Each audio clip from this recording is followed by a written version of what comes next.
Hi, all. We're just waiting a few more minutes for some more members to log on, and then we will begin. Thank you for your patience. Okay, welcome.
Good day, everyone, and a warm welcome to today's Lunch and Learn session entitled Understanding Your Explanation of Benefits, your EOB. So my name is Kelly Trabley-Hack, and I'm the General Manager of Canning's Employees Credit Union, and I'll be moderating today's session. Today, we partnered with Genesis Insurance Brokers and Benefits Consultants Limited to help educate our members on understanding your explanation of benefits as it relates to the GenMed medical plan. So before I introduce you to our presenters, just a few housekeeping rules. Microphones will be muted during the presentation. However, if you have questions, you are free to put them in the chat box and we will answer or we will address them during the Q&A session. During the Q&A session, if you'd like to ask a question, you can raise your hand and your mic will be unmuted. If not, you can utilize the chat box. So today's presenters are all from the Genesis team. And we have with us today Imran Daniel, Omar Ali, and Giselle Edwards. So just a little bit about each of our presenters. Imran has been with the insurance industry for more than 20 years. His journey started back in 2002, where he worked for an insurer until he entered the insurance brokerage world in 2011, and he's been there ever since. He's been instrumental since the inception of the GenMed Pooled Credit Union Plan in growing this pool and encouraging new credit unions to enroll. Omar has over 15 years in the financial services sector, focusing mainly on service and sales. This is inclusive of 7 successful years in the insurance industry, specifically in individual insurance sales, employee benefits, and client and insurer relations. He's results-oriented and passionate about excellence in service. And Giselle Edwards has been in the insurance industry for almost 30 years. Her journey began back in 1994, when her first job was with a leading insurance company at that time. Giselle has a wealth of knowledge and experience in employee benefits and is passionate about service delivery and achieving the best outcome for the client. So welcome, a very warm welcome to the Genesis team, and we look forward to an engaging lunch and learn session. Imran, I hand things over to you now. Thanks, Kelly. Thanks for the introductions. Good afternoon, everybody. So I know it's lunchtime. So for those of you who haven't had lunch yet, I will try to be as quick as possible and most importantly, most informative as possible. So let me share my screen now with a little presentation that we did. Right? So can everybody see my screen? Yes, Imran, it's coming up. Okay. It's showing up. So anybody has questions, they can ask during the session. I can't see the questions, of course, so Omar or Giselle could help with those questions as we go along. Sure.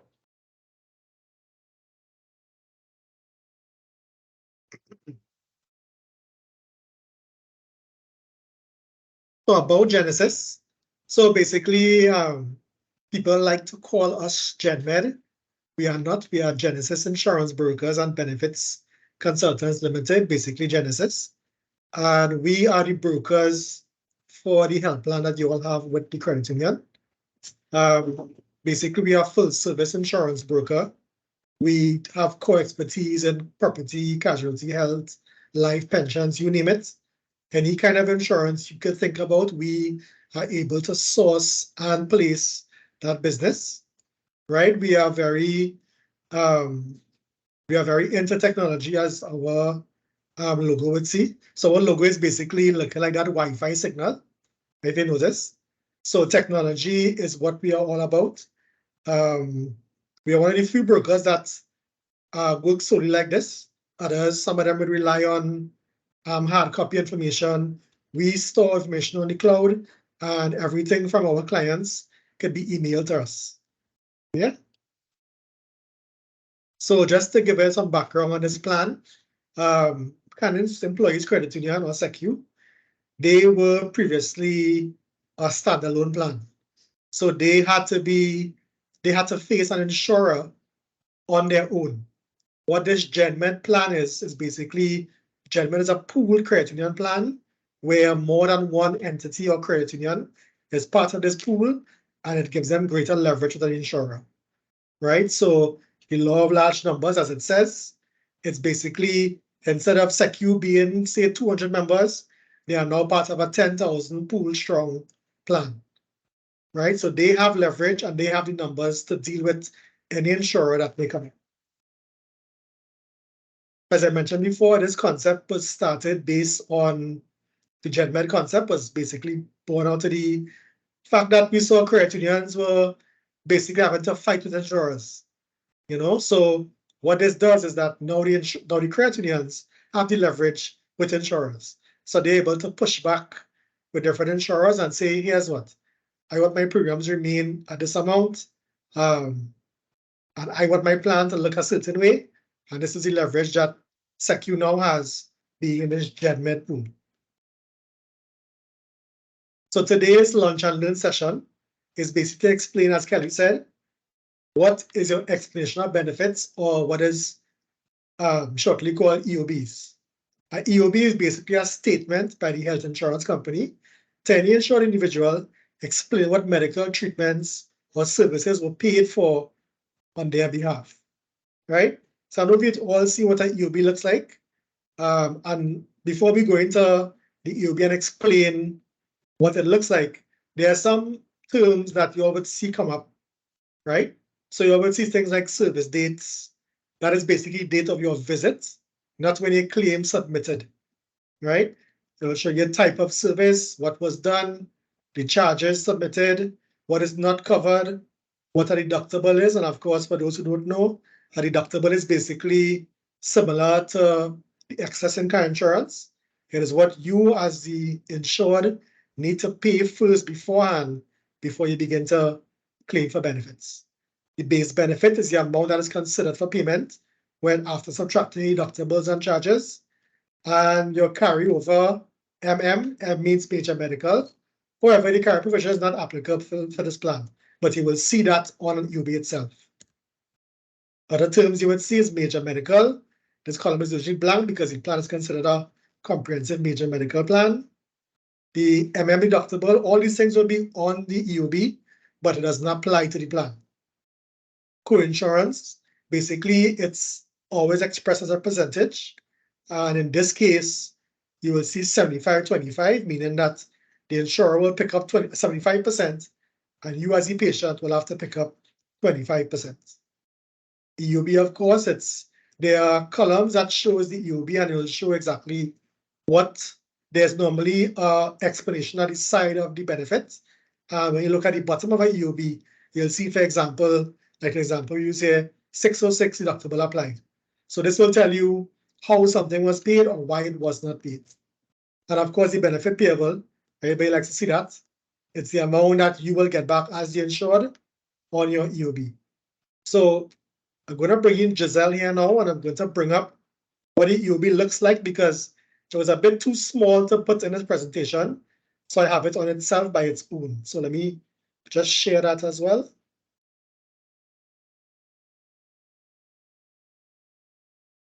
That's right.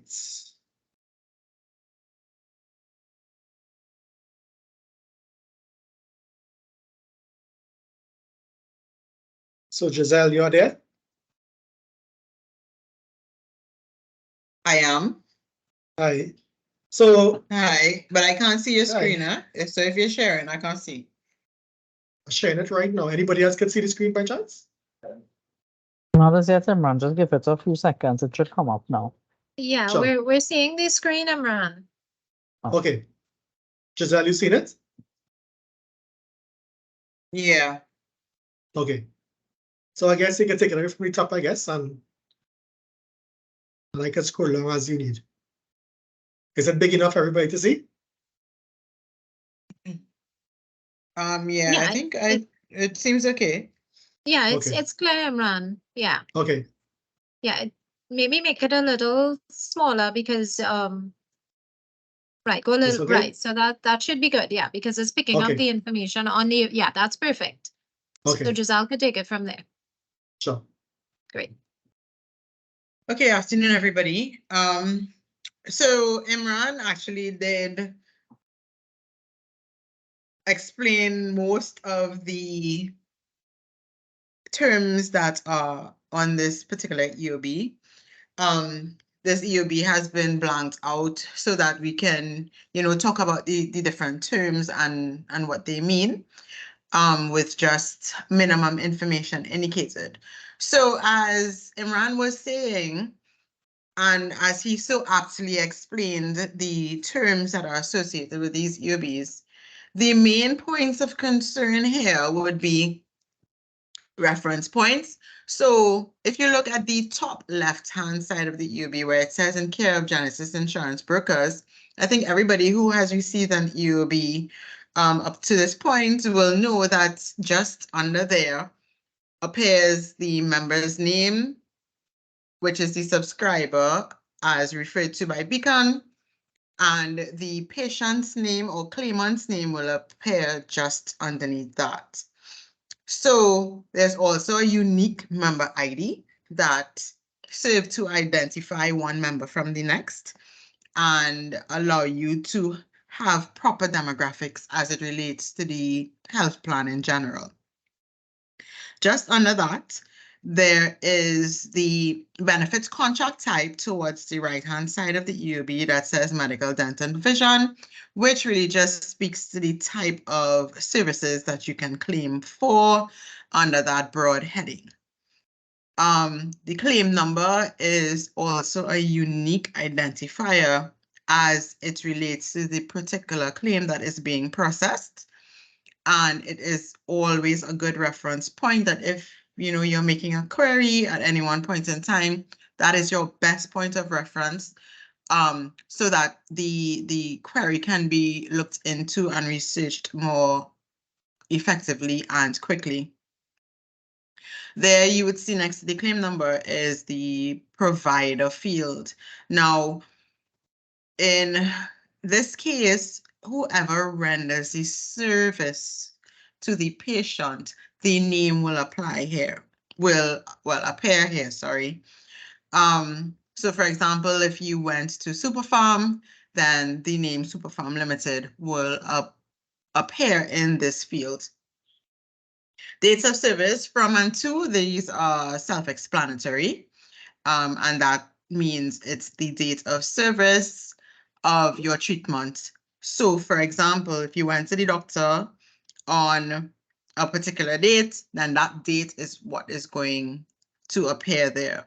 If you bought drugs and that happened on a separate date, then that date will also appear there and just on the line underneath. So the EOB will hold several lines of information depending on how the claim is entered on Beacon side. So you can have doctor's visits, labs, drugs, hospital charges, broken down into room and board, ancillary, miscellaneous expenses, as per the example that is shown here. So this date of service is June 23rd, 2023. The type of service that was rendered here would have been somebody was hospitalized and it was the total charges for that hospitalization was entered under submitted charges. Submitted charges would always speak to the total cost of the treatment that was rendered, or for example, the drugs that were purchased or the labs that were performed. Imran had explained the not covered amount, the deductibles, which all apply to the submitted charges before anything is made payable. And in this case, the base benefit becomes the amount payable, which is 75% of the cost of this particular charge.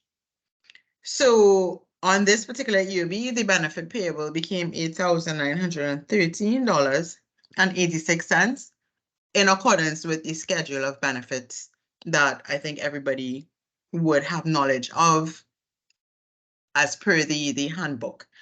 So going further down, anything that's not covered, the amount will appear in that field.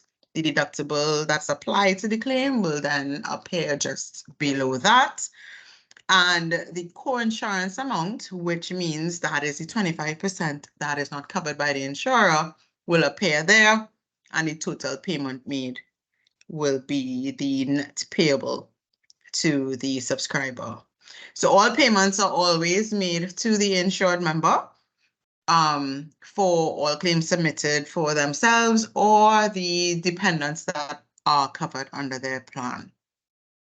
So you see where it says patient responsibility, this EOB, that amount that appears there will be the same amount that appears in the last core insurance field, which, as I mentioned before, would apply to the 25% that is not covered by the insurer. Usually just under EOB remarks, as Imran would have mentioned earlier, the EOB remark codes that are generated by the system would appear under here with a brief explanation as to what the codes mean. There would be times where a remark code, because the remark codes are hard coded into the system, there may be the need for an adjudicator to put some additional remarks in by free-form typing, and that's what they would do. So for example, if you get a 618 remark code, which means that your deductible has been satisfied, and the wording for that that's hard-coded in the system is not as clear, the adjudicator may type in, okay, your full family deductible has been satisfied, and that would appear on the right-hand side of the EOB just underneath the little table that has total charges and the total payments. And technically that is it. It's pretty simple and straightforward. Sometimes there can be issues in how things are calculated. For example, there are limits associated with certain types of services.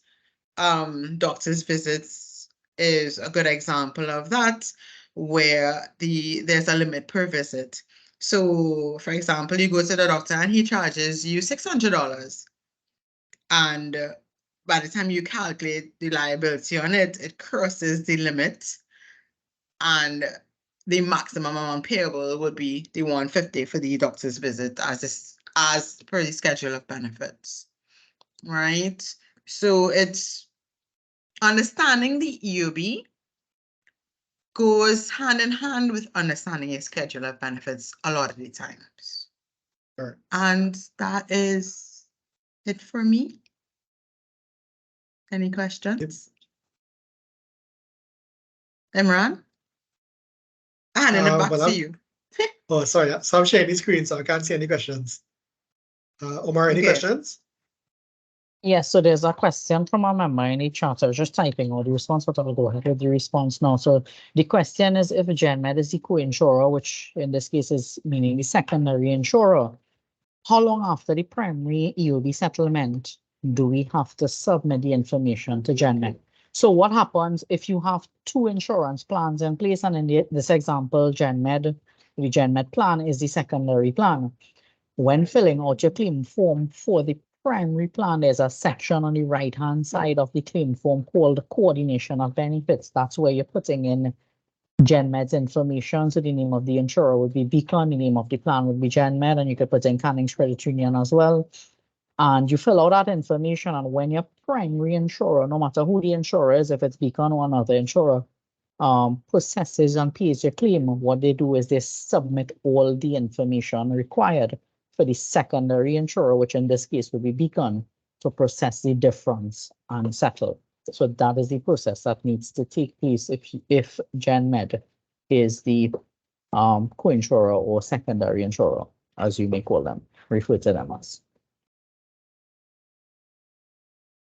Right, so there's also a question from Ms. Lemond. When is Genesis going to have a medical card that can be used at the medical providers?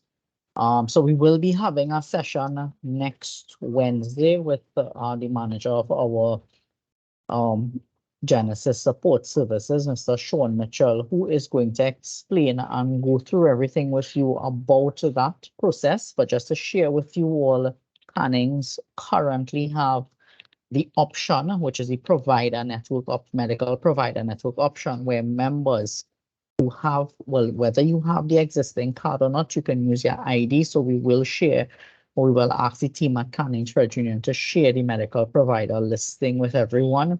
You will be able to access benefits at these listed covered medical benefits at these providers, where you present your card, your ID. If you don't have the card, you could use your ID in the interim. They will pull up your information and call us directly if required, and only pay your portion, and you just sign the claim form and leave it with the provider, and they submit it to us for processing.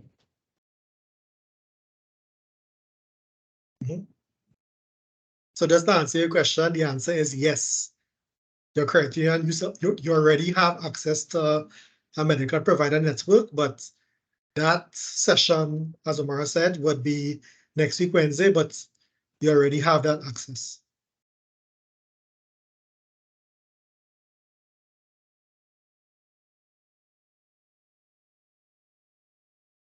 Yes, really, actually. I'm also seeing, so Janice is asking an additional question there. Why is it that an EOB, where did it go? Why is it that an EOB for service done in February is now being presented to the member? That is something claims related. I guess that's something we could look into to find out what happened there. But Yeah, that's which we can yeah, forward correct. that, yes, directly, Mhm. which I believe I already have asked Giselle to give some additional information to us on that matter. Before I go to Aruna's question, I'm seeing Colleen has her hand raised here. Colleen, is it that you would like to ask your question?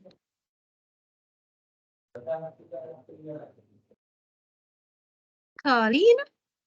Not hearing you if you're speaking, do you want to ask your Hi, question? good afternoon. Yes, Hi, but Colleen. I wasn't getting the opportunity to type in the chat. So Oh, okay. I don't All know right. what is. That's okay. You can go ahead and ask your question. Okay, so my question is, recently I went to a provider. I don't know if this is the session for it, but recently I went to a provider and they stated that yes, they are part of the GenMed, or they are a provider for them.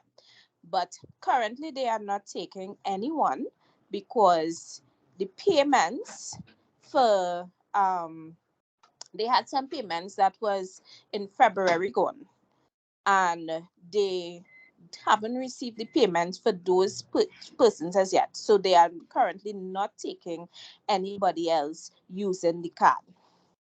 And that is my concern. And my other thing is, because I actually went to the dentist as well, and it was the same issue.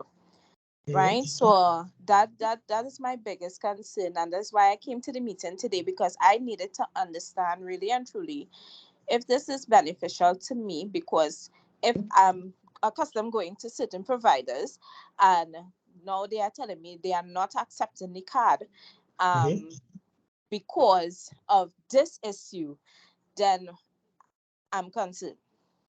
So two things there, right? The first one being that anytime you encounter problems like that at a provider, there's a number on the back of the card to contact immediately while you are there. That is a 24/7 contact number. And issues like that, you should contact that number immediately. Right? The second thing is that what you could do is that you could pass on the name of the providers that you went to the credit union, and we will look into it from our end. But sorry, the third thing is that more information on this will be in the session next week, Wednesday. But these are the answers, immediate answers to your questions that you raised just now. Okay, I'm seeing a question here. I saw a question, I think it was from Aruna. My past experience with the previous provider was not following this process. Should I continue sending the primary EOB to SECU. So I think it follows on from Runa's first question regarding coordination of benefits and whatnot. Yeah, so I would have responded to that, Kelly. So my answer was yes, once it's working, meaning that Okay, once you great. have been submitting the EOB through KECU and you have been receiving your reimbursement from the secondary insurer, then that if you are doing that and you're getting your reimbursement, then you can continue. There's Okay. a question from Anthony. What is the Anthony? procedure for repeat prescriptions? So what you would do in a case where you have repeat prescriptions is that you need to keep a copy of the prescription given to you by the medical provider. You're filling out the claim form. So when you go, let's just say for the second set of medication, you fill out the claim form and you write on the top of that claim form, repeat prescription, and you attach a copy of the prescription and submit it, and it will be processed.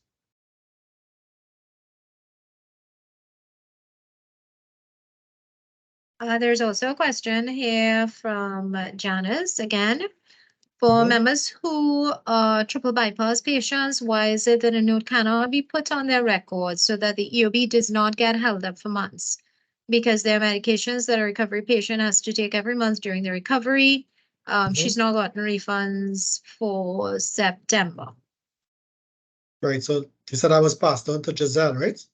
Yes, this particular query has been escalated to get some additional information as to what exactly is holding back those claims. Okay. So we are waiting that information. Yeah.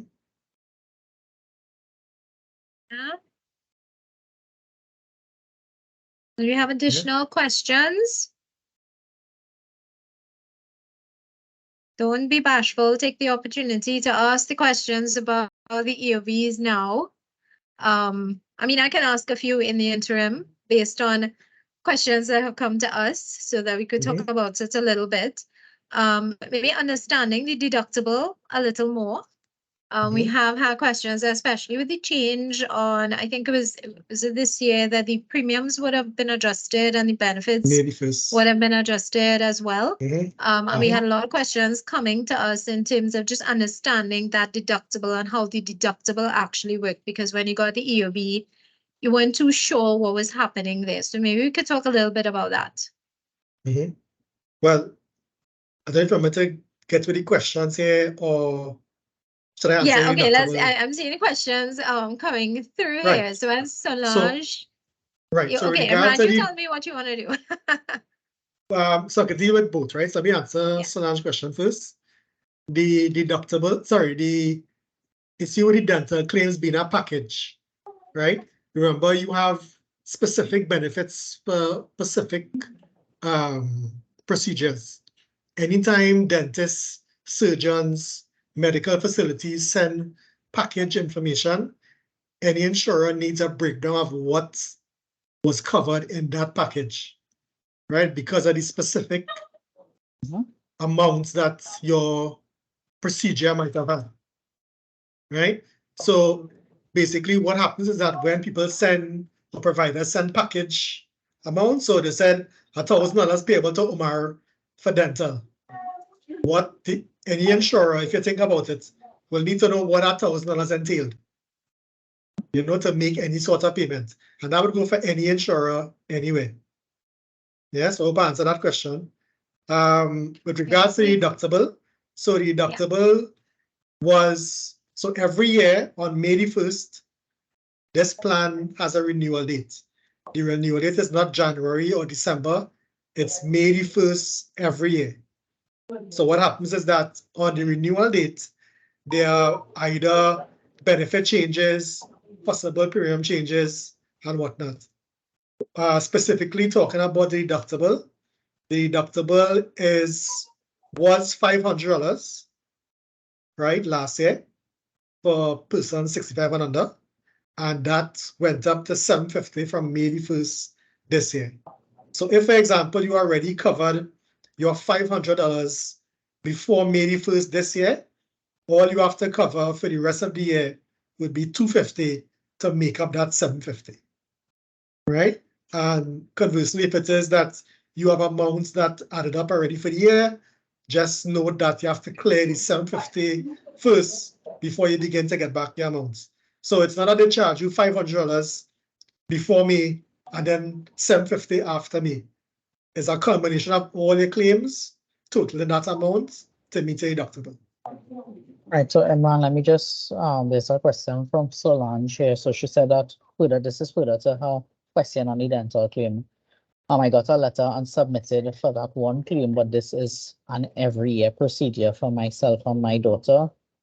Is this letter kept on file? So what happened is, so while an insurer will process a claim and they will have that information on their file, the insurers and any insurer, so whether it be Beacon or another insurer, require updated information from the provider because they need to know if anything has changed or not.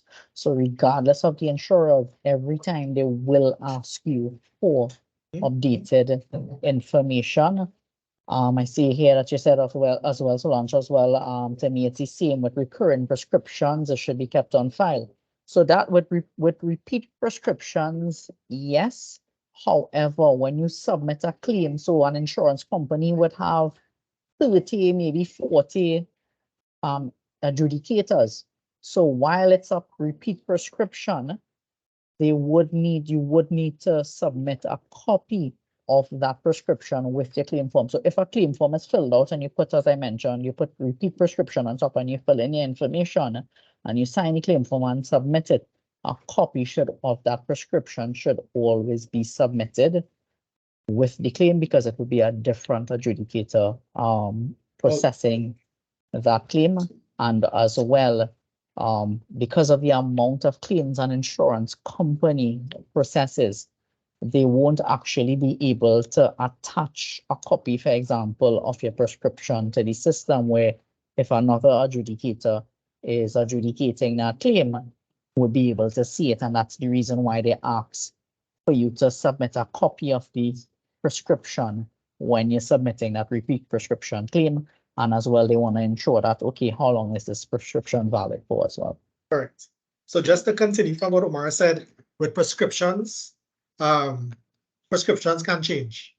So I could be taking medication X for the last 6 months, but my doctor says here, what Imran, there's a better medication for you to take for the next 6 months.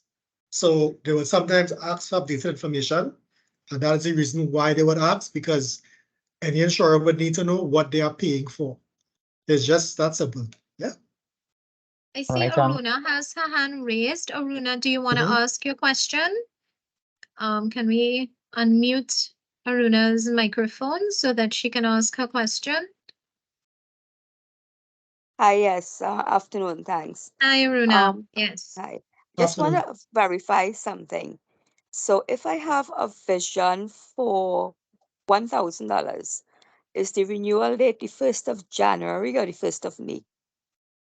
Right. So some of the benefits are calendar year benefits, and calendar year is basically exactly what it says, calendar from January to December. Right. So basically you have those benefits for that 12-month period.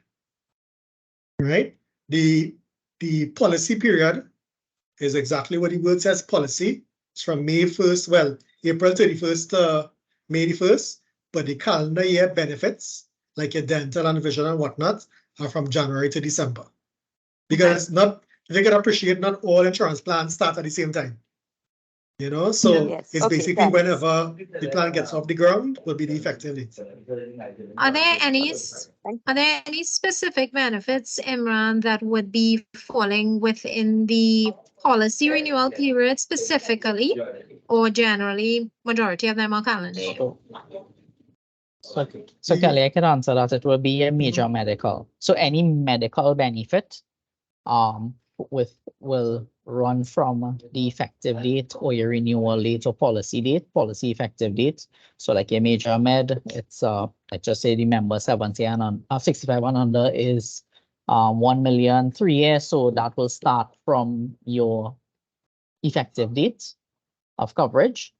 But your dental, your vision, it's calendar year, as well as your deductibles are calendar year as well. Okay, great. Right. So with this question here, I'm seeing here, is that the staff inputs actual, they don't type in actual words. The EOB is generated from a system and you put in certain codes and that automatically populates the EOB. So all you might see the word other, it is probably just something to clarify, or it would be pertaining to the claim that you submitted. So you don't really type in the word itself. It's just a generated system that would follow the EOB like that. Right, there's one more further question from Solange, where she's asking if she can keep a copy of the dentist letter and submit that every time. So the answer will be no, you will be required to get that updated letter. And just to share with you, as we're talking about packages, right? Once a provider, and this is just my experience, so I can't say for anyone, but I can talk from my personal experience. But I've gone to a dentist. The dentist knows I have coverage because they asked me if I have coverage and if I wanted to use my card, for example. And I was asked to do things that's not required. So as you mentioned, an X-ray and what have you, I understand that an oral examination is standard if you go to do a cleaning. But I could not understand the reason for doing an X-ray on my jaw. And I had to advise the provider, I am not doing that and I am not paying for it, whether it's covered by the insurance or not, because it was not required. And you will see that when you have insurance coverage and you go to do for certain benefits, all of a sudden you are going to be asked to do a whole number of things, some of which may not necessarily be required. I told that dentist, I am not asked, I do not require an exam on my jaw because I did not come to get braces. I came to do a cleaning. So the only thing that was done was the oral examination and the cleaning. So it's just as well, you know, for everyone to be mindful when you go to a provider to ensure that you're not being asked to do things that's not required. Similarly with vision, when you go to get frames, for example, a provider may ask you if you have coverage. You may notice that they are taking you to the section that has the most expensive frames versus the regular frames, which is doing the same job. So it's just to be mindful of those things. Omar, that's very good knowledge to pass along because it will now educate the members to look for certain things when they go to visit to see any kind of provider. You know, they love to hear that you have insurance. And we've seen bills for something costing $5,000 come back. Oh, you have insurance? The bill is now $7,000. Yeah, we've seen that already. So it's something good to note. See, the question, is it okay for the provider to state? Yeah, that's fine. I mean, if that's the situation, that's, I guess, okay. But as I mentioned, if you are there at the point in time, there's a number on the back of the card to call 24/7. If you decide you want to pay and claim after, that's up to you, but you always advise to call the number on the back and speak to somebody who is handling the medical network personally and can reach out to the provider that you are at the point in time. And Randy, you also have the option. I mean, this happened with me. So when I was changing my glasses, who I deal with is not on the provider network. But I mean, I go to them every year. They actually ask for, because I showed them the GenMed card, but I mean, not being on a network, don't take it. They asked for a pre-cert letter, which, I mean, I got a pre-cert letter and they accepted the pre-certification letter and then I just paid the differential. So I filled out my form like normal, but I handed in that pre-cert letter. So I think I requested it about 2 weeks before. And I gave them that letter and just paid the difference. That is also an option, is it? Yeah, it's an option. It's interesting though, because the thing is with pre-certifications mainly are for you would say major Surgical. medical items, right? Yeah. You know, surgical items, correct. Because like the glasses and whatnot and the dental, your benefits are already fixed. So you're not gonna get, if you want to buy a glasses for $5,000, you're only gonna get back a certain amount. So doing the pre-cert doesn't really change anything. You still have to put out whatever funds because you know what it is you'll have to get back, you know? No, I think it's more of what the member had to pay, because it also happened to me for dental. Mhm. not for me, for my niece, sorry. So Right. in terms of you're going to someone outside of the Mhm. network, Mhm. so they Right. may not recognize the card, Mhm. Mhm. not being out of pocket for the whole how much ever thousands of dollars it is. Yeah. They were Mhm. actually asking, well, let's get the pre-cert letter so we know how much Yeah. insurance to cover, and then you are paying the differential at the Mhm. end. So you're not Yeah. out of pocket for those large amounts, because vision and Yeah. dental, aside from major medical, vision and dental are the two Mhm. that are kind of Correct. high. I So remember that you was would also know. an Yeah. that was Sorry. also So an you was remember. option. Yeah, Yeah. that's also an option in terms of if you're going to someone, at Mhm. least that was my experience, going to Mhm. a service provider or service providers outside of the network, and the bill Mhm. is a higher value, Mhm. providing You that know, pre-cert before. that's Right. another So thing. If it says members have providers they normally go to, and they're not on your network, they could always send a request to the credit union and they reach out Yes. to us. And we will reach Yeah. out to them to find out if it is they want to join, because we have to do background checks, of course, because you Of can't course. add anybody to your network, So that's something Yeah. as well, which will be brought up next week in the session. Yeah, I I'm know sure let's do we're that. getting into some of those Yeah, things. next week. But I mean, Yeah. these are the questions that's coming up. I think Colleen Correct. asking for you guys to just explain a little bit about pre-certification. So I guess that's sure, coming sure. from what I'm explaining, what I explain about my experience with providers Right. outside of the network asking for the pre-cert, so that I'm not putting out all the money up front. Right. So Yeah, we so can just basically explain a that's bit it. about pre-cert. All right, you want to go ahead and explain? Sorry, no, just I to can go. answer what Kelly said. So Kelly, your example is a perfect example. If you are going to someone who's outside of the network and they are willing to accept presets being done, because of course it's really the provider saying, okay, we are fine with accepting this pre-certification letter. Yeah. You just pay your amount that is stated on this letter, and the insurer will pay me the provider directly the difference. Not every provider outside of the network Exactly. accepts that. So first and foremost, it will just be for the members to confirm with, so let's just say it's an optometrist, for example, that you're going to all the time for years. So you have a relationship with them. You can reach out to them, call them via the phone or what have you to the office and confirm if they will accept that. And once they do, then yes, you can request that and have that pre-cert done. And when you're filling out the claim form, there's a section on that claim form called assignment of benefits. And that's where when you're filling out that claim form and submitting it through Cannings, you have to put in pay to the order of. So there's a section on the form that says pay to the order of, and you have to write in the provider's full name. So that must be done. So that way, Beacon will know, okay, I am paying this reimbursement, let's just say for the vision claim in this example, to the directly to the provider and not to the member. So just to answer the question there about the presets, in the most simplest of terms, I have a procedure to do for $100,000. Imran Daniel does not have $100,000 on him, right? Until I win lotto tonight, right? So what I do is that I contact the credit union and I supply the credit union with an invoice for the cost of my procedure, doctor's notes, any kind of relatable content that explains why it is I have a procedure to do for $100,000. They will pass this to us.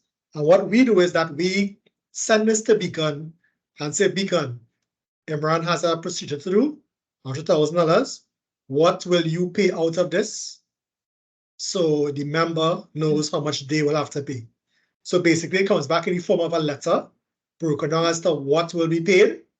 A letter goes to the member, one goes to the provider, and one goes to the credit union. So everybody's aware of what costs are involved, what the insurance company will pick up and pay on your behalf directly to the provider, and what me as Imran Daniel would need to pay on my own. That's the most basic way to explain what the pre-cert is and how it works. Right.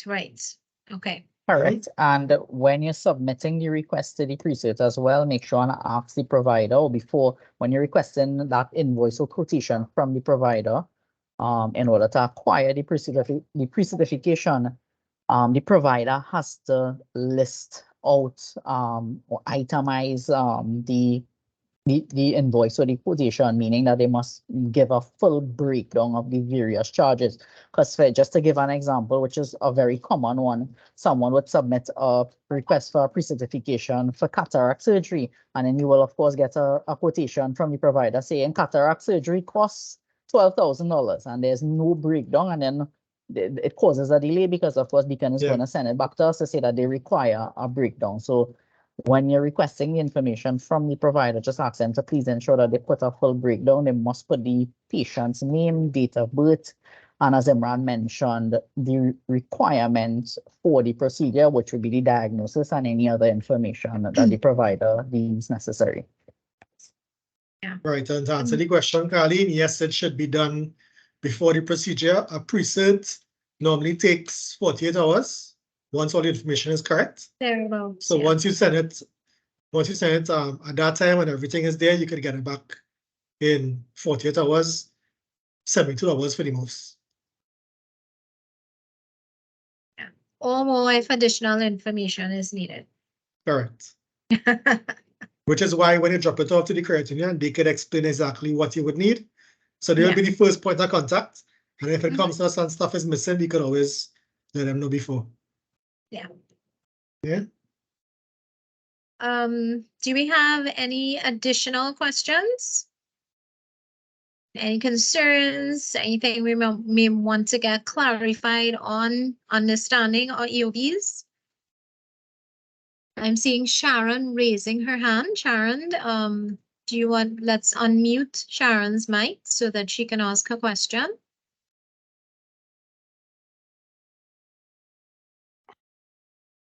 Sharon, are you able to ask your question? Can you unmute your mic, Sharon, to ask your question? Yes. How often can I claim for frames? Every 2 years or is it every year? So it's every 2 years. Frames is every 2 years. Lens and Lens vision is every year. exam is every year. And that is calendar year, January to December. Am I correct? That's correct. Thank you. You're Okay. welcome.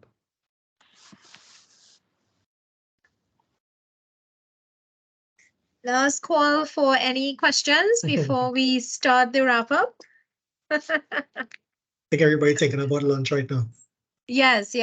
We are doing these sessions really kind of in tandem with the open enrollment that we have right now. So we're actually doing 2 lunch and learn sessions, one this week, one next week, around key areas concerning the health plan.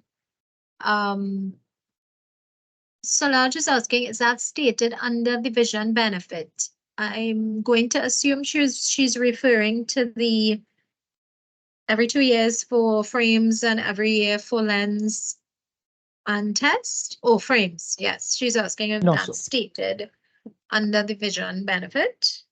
Right. So Kelly, typically insurers do not state it on the schedule of benefits.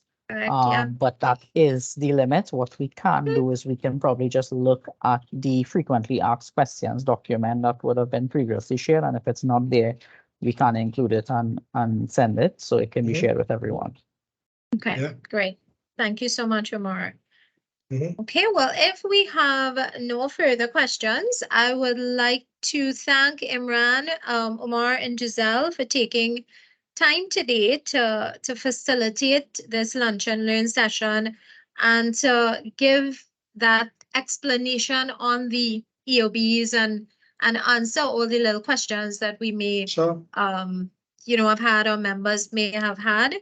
A very special thank you to Genesis Insurance Brokers and Benefits Consultants Limited for partnering with us on this educational session. And we do look forward to having other sessions, working together, I should say, on other sessions and future initiatives. Today's session has been recorded, so it will be placed on our website, www.mysecu.com, along with the presentation, so that members can always go back for future reference, or for anyone who may have missed today's session, they can go onto the website and actually look at it. We do have a couple sessions coming up in November, 2 more sessions, again, all linked into or all in the theme of medical insurance, given that we do have an open enrollment period running right now.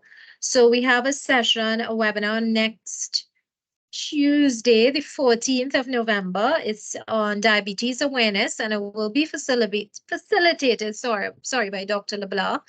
She would have facilitated a session last month for us on cancer awareness. And then we have another lunch and learn session next Wednesday, November the 15th. And this one will be focused on understanding the provider network. I believe this one will be facilitated by Sean. Is it? Correct. He's the manager By of Sean? the provider network. Right. So all the questions on the provider network, any concerns, the card, all of that, Sean is the person that we need to ask all those questions. So I hope you guys register and tune into that lunch and learn session, because we have quite a few questions coming in here about the network, the provider network and system. So we hope you guys Yes. attend next week's session as well. So please go to our social media page, go to our website and register for these sessions if you are interested. These will be the last two webinars and lunch and learn sessions for 2023. We've done a lot for 2023. So these will be the last two sessions, and then we get started again next year with webinars and educational sessions. So we have come to the end of today's lunch and learn session, and we'd like to thank everyone for joining us. And we do hope that this session has been very informative and helpful. So we wish everyone a good lunch. If it's a late lunch, or you know, if you have hopefully had an early lunch before this, we thank everybody for joining us, and we hope that you'll join us for the other couple sessions. So, Right? right, Thanks a everybody, lot, thanks. guys. Okay, Right, bye-bye. Bye, Kelly. Thank Everyone, you. bye. You're welcome. Bye.